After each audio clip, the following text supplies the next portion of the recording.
Recorded Books presents The Rupture Tense, Poems by Jenny Xie, narrated by Jenny Xie. For my grandmothers, Tang Yanwen, Peng Huizhen, continuing all tenses. Controlled exposure.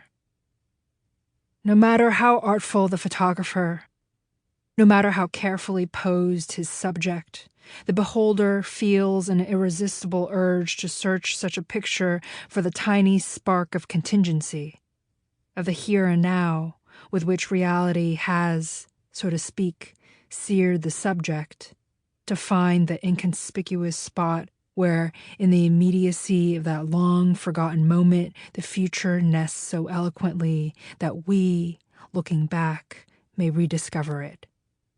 Walter Benjamin. Red puncta. By negative space, by forgetting's lining, by background fabric where things seethe, where fugitive looks and tongue trees scrape open loose seams, and the far-off shame plants in earlobes and draws color.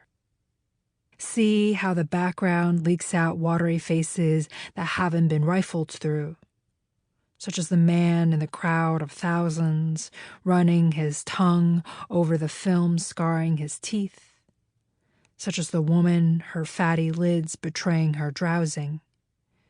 The ones farther off, their heads angled away, mouthing the unrecoverable.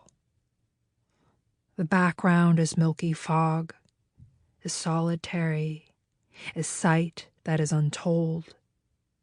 Edge closer. Friction from the future lies in the folds. Red puncta. Of the foreground we will not speak.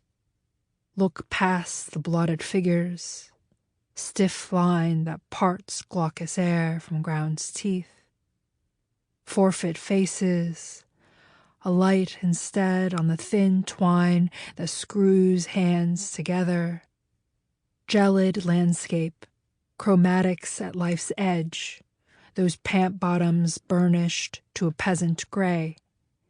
Harbin in the deepest of winter, 8 stripped trees matching 8 individuals on their knees.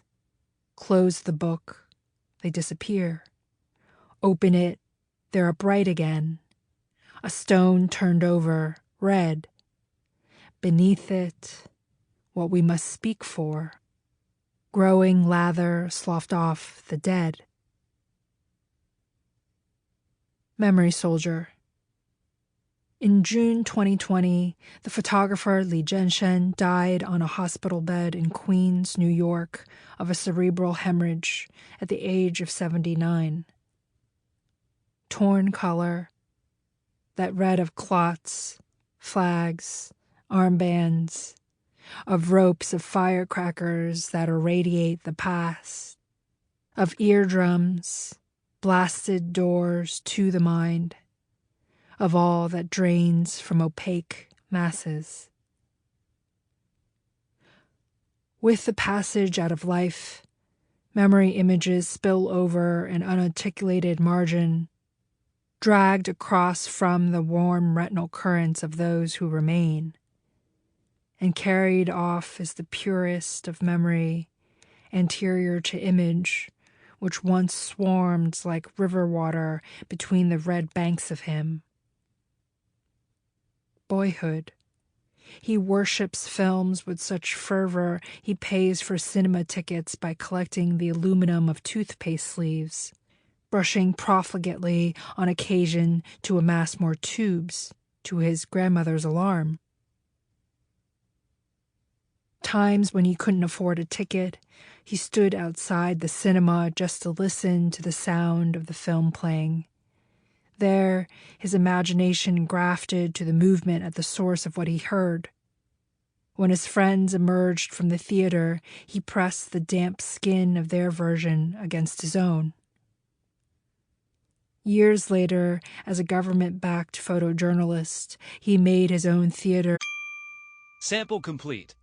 Ready to continue?